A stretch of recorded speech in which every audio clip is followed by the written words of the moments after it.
el modelo de Mohr-Coulomb con ángulo de fricción interna variable con la presión. Aquí se muestra un gráfico de Bishop 1966 que muestra que para todos los materiales, gravas, arenas, limos y arcilla, la curva de resistencia intrínseca tiene una suave curvatura convexa que significa que el ángulo de fricción interna secante se puede definir como una función que es siempre decreciente con el aumento de la presión. Para cualquiera de estos materiales, por ejemplo el ángulo de fricción interna para esta presión de confinamiento es mayor que que es el ángulo de fricción interna 40 grados, que corresponde a esta presión normal en el plano de falla en el momento de la falla.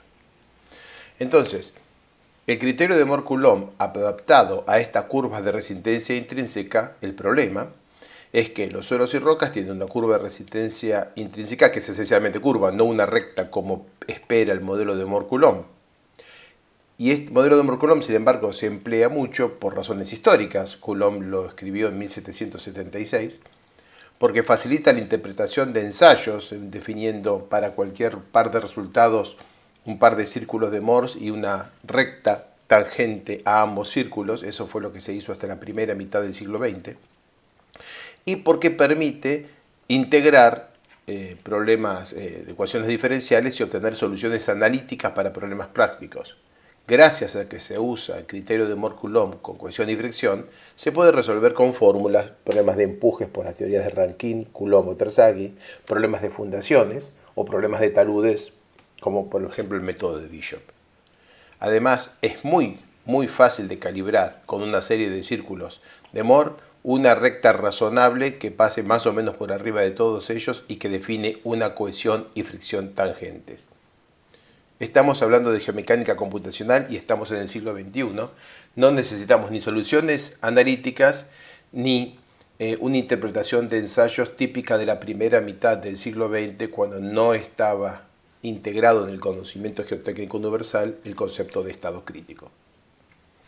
Entonces, la solución para seguir empleando el criterio de Mohr-Coulomb, pero tener en cuenta que la curva de resistencia intrínseca no es una recta, es emplear un ángulo de fricción interna que sea función de la presión. Entonces, la función de Mohr-Coulomb es esta, en lo que único que se agrega es que phi, en vez de ser una constante, es una función de la presión, y esto se puede reescribir de esta manera, en la que ya Cp pasa a ser una constante, y aquí queda seno de ángulo de fricción interna, función de la presión, como la única variable dependiente de la función de la presión. Claramente la P es la presión, es un invariante del tensor de tensiones tanto como sigma 1 y sigma 3. Así que acá en vez de P podría decir sigma 1 más sigma 2 más sigma 3 sobre 3 con el mismo resultado. Entonces, definiendo esta C sub P aquí, se puede calibrar para reproducir la resistencia con presión simple de los materiales cementados. La fórmula queda allí indicada. El concepto se muestra en el gráfico, donde en vez de utilizar una recta tangente entre estos dos puntos colorados, sería una recta más o menos así, que definiría esta cohesión y este ángulo de fricción interna. Eso no se hace, sino que se emplea este punto y un ángulo de fricción interna que es función de la presión media. ¿Por qué Mohr-Coulomb con ángulo de fricción interna dependiente de la presión? Porque si depende de la presión, su traza en el plano deviatórico, que es lo que estoy señalando con el mouse aquí, da líneas rectas, que es algo que queremos. Mientras que su traza en el plano meridional, o sea, en el plano tau, sigma o qp, da una línea curva, que es lo que también necesitamos reproducir. Acá a la izquierda queda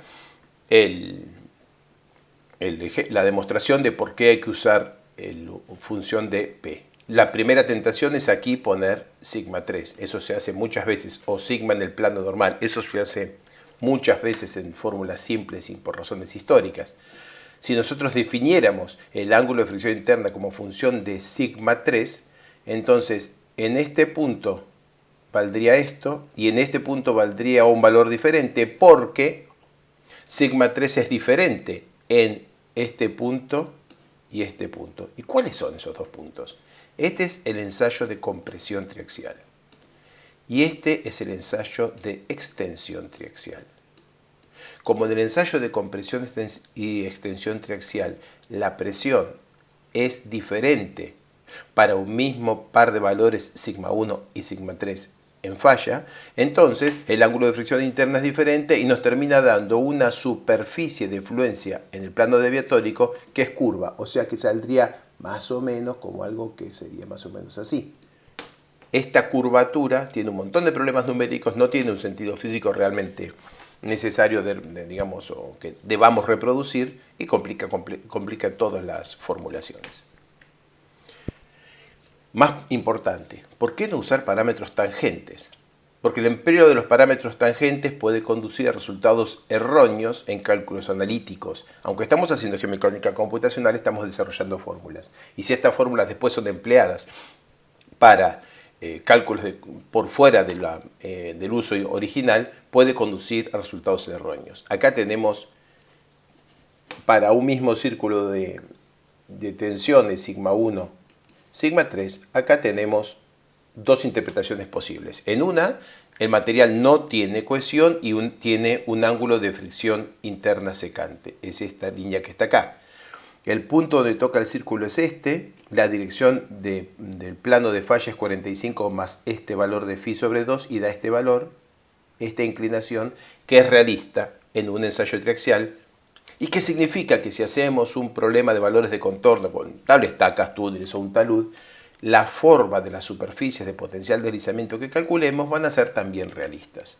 En cambio, si empleamos una descripción para este mismo valor, para este mismo rango de tensiones, si empleamos una descripción de Mohr-Coulomb tangente a la curva de resistencia intrínseca, o sea, si a la curva esta le tiramos la tangente esta, entonces terminamos con una cohesión elevada y un ángulo de fricción interna bajo.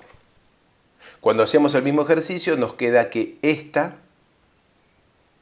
es la dirección del plano de potencial deslizamiento, que no es realista. Significa también que cuando estemos calculando una tabla estaca o cualquier cosa por el estilo y querramos saber cuál es la superficie movilizada de fallo que se puede desplazar detrás de la tabla estaca, vamos a obtener un valor que no es realista. Pero más grave, en la zona que queda a la izquierda del punto de calibración, todo esto que estoy pintando, la resistencia al corte que predice la línea roja, y que estoy tratando de sombrear toda esta zona, es significativamente mayor que la de la línea celeste. O sea, esta es la verdad y esta es la fórmula que estamos empleando.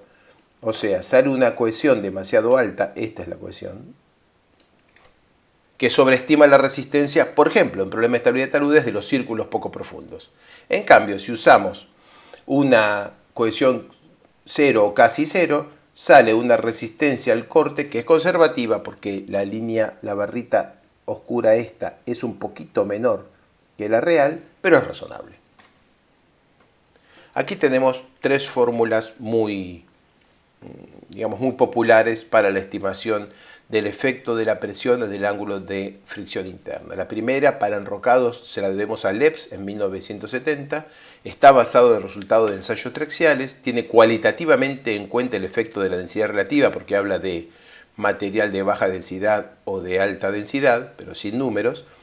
Nos da función de sigma n, que es la tensión normal en el plano de falla del instante de falla en el plano triaxial, y está medida para una serie de puntos que empiezan más o menos aquí, que sí que toda esta parte de la línea, todo lo que voy a mostrar aquí, está extrapolado. Las fórmulas son estas: phi función de sigma n, pero sigma n es función de la presión, por lo tanto la fórmula se puede usar aunque haya que hacer alguna solución de este problema implícito en cada paso de cálculo. Después Bolton, en 1986, produjo la primera fórmula que puede emplearse en modelos computacionales, directamente, porque está bien planteada, que es el ángulo de fricción interna menos el ángulo de fricción interna crítico, es una función de la densidad y la presión. Donde está la presión es la presión media en el instante de la falla. O sea, es el valor exactamente que necesitamos. Lo fundamentalmente correcto de esto es que esto que está aquí, phi menos phi crítico, es el efecto de la dilatancia. De manera que cuando este valor que está aquí a la derecha se hace cero, porque por ejemplo la presión es muy alta, todavía nos queda phi crítico, que es el mínimo ángulo de fricción interna que hay que usar en cualquier cálculo de resistencia de arenas. Y por último, Barton, en 2008, trabajando con enrocados, desarrolló una fórmula que es un poco una extensión de su trabajo para discontinuidades en macizos rocosos. También está basado en ensayos triaxiales y considera el tamaño de partículas, porosidad y resistencia de los granos. Es un enfoque moderno e interesante. Otra vez está escrito en términos de tensión normal en el plano de potencial deslizamiento, pero otra vez se puede referir a la presión media y se puede emplear directamente para modelos de geomecánica computacional generales.